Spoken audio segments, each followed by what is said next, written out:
Bismillahirrohmanirrohim. Assalamualaikum warahmatullahi wabarakatuh. Kembali lagi bersama saya Ibu Beta Oktavianti di channel YouTube Kebanggaan Sekolah Kita, SMP IT Rahmaniyah Boarding School.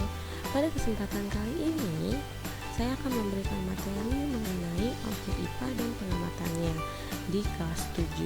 Sebelumnya saya sudah memberikan materi di kelas 8. Oh iya, walaupun kalian belajar di rumah, jangan lupa ya, kalian harus tetap semangat.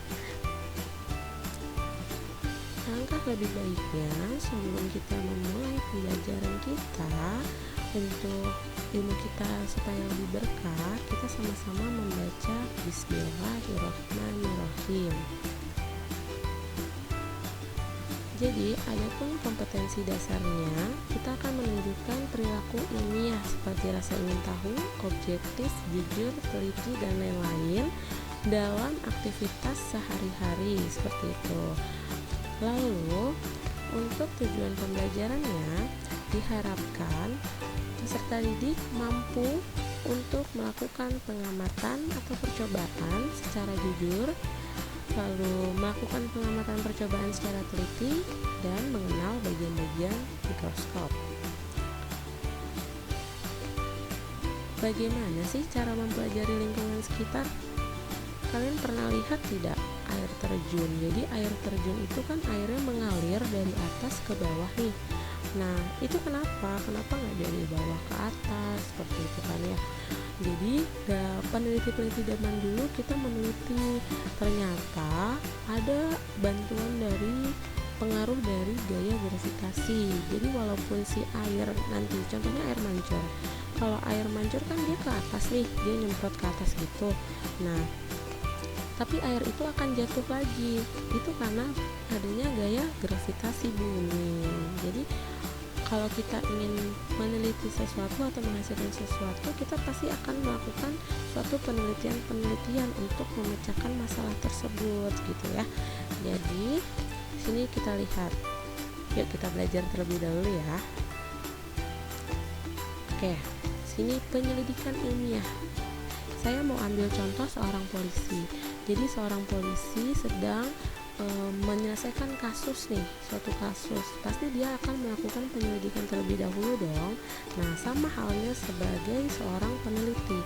Seorang peneliti apabila dia ingin menyelesaikan suatu kasus atau mendapatkan hasil terbarunya, dia pasti akan menjalankan penyelidikan ilmiah gitu. Jadi penyelidikan ilmiah itu seperti itu ya. Oke, dalam penyelidikan ilmiah ada 3 tahapan yang akan dilakukan. Yang pertama adalah pengamatan. Jadi di sini kita lihat ya, ada seorang siswa sedang memegang lup kaca pembesar. Itu dia melihat keadaan lingkungan sekitar dia. Dia melihat objek-objek yang ada di sekitar dia dengan menggunakan lup.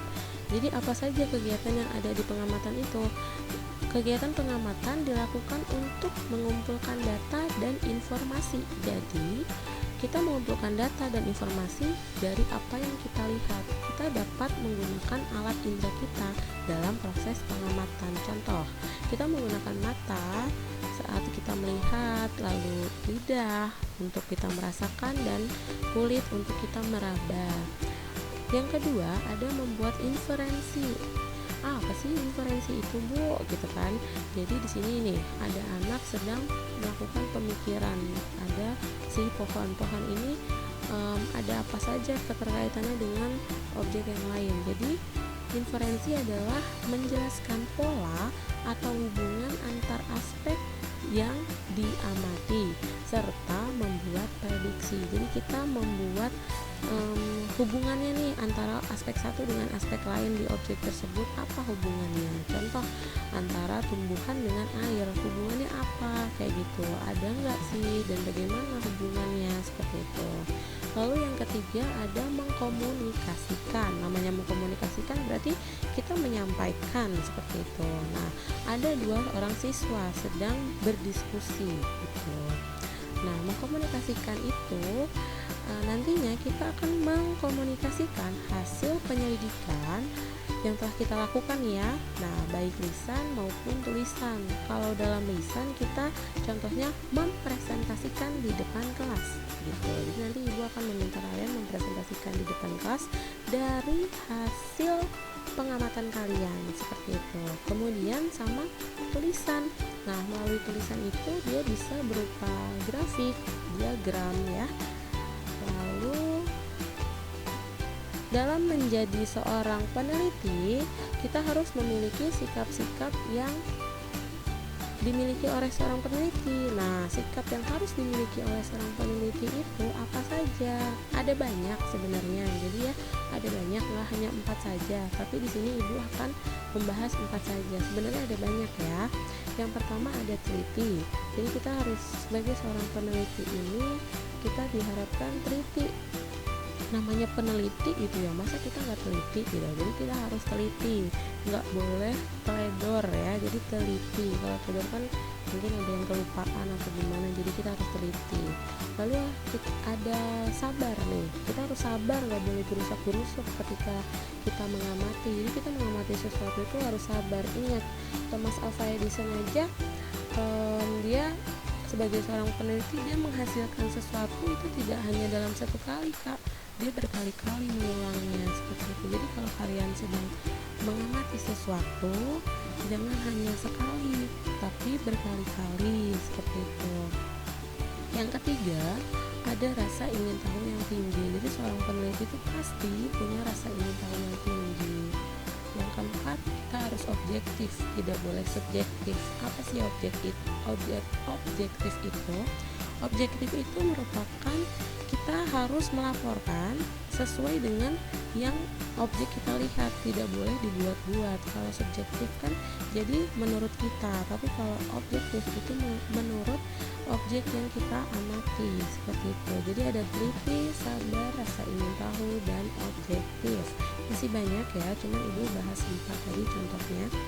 Lalu objek IPA itu apa sih Bu? Gitu kan ya. Jadi objek IPA itu merupakan, kita nanti nih ada gambar proton, elektron, neutron gitu ya, sampai ke bagian yang paling besar, yaitu adalah luar angkasa. Jadi seluruh benda di alam dengan segala interaksinya untuk dipelajari pola-pola keteraturannya.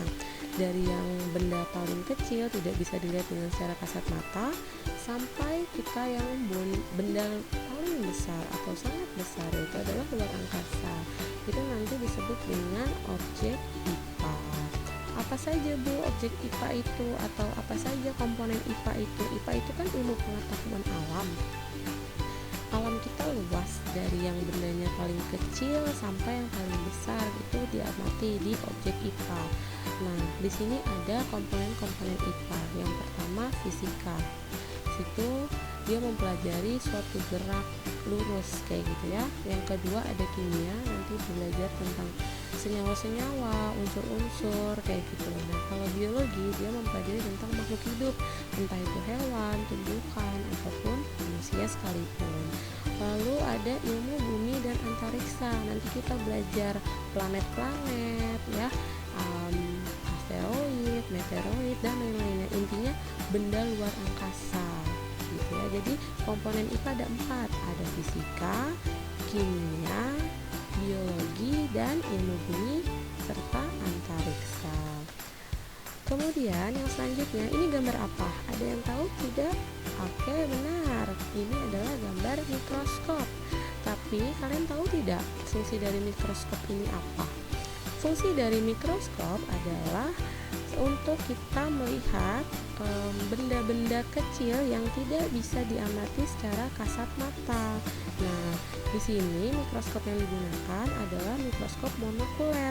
Kenapa disebut monokuler? Iya, karena si mikroskop ini hanya memiliki satu lensa okuler ya yang ada di atas itu. Jadi ini disebut dengan lensa okuler. Dia merupakan bagian yang paling dekat dengan mata kita. Ini untuk melihat objek benda ya. Bawahnya ada tabung, Kemudian ada revolver. Nah, revolver ini digunakan untuk kita memutar, untuk mengatur lensa objektif ya. Jadi kalau misalkan dari yang kecil belum kelihatan, kita putar revolvernya untuk mendapatkan hasil yang maksimal. Lalu lensa objektif ini juga kalau masih belum dapat yang kita inginkan, kita putar lagi sampai paling besar. Lalu ada meja benda yang digunakan untuk menaruh preparat. Ada kondensor di bawahnya, diafragma, cermin, diatur ya cahayanya untuk kita melihat supaya kita jelas mendapatkan hasil yang kita inginkan.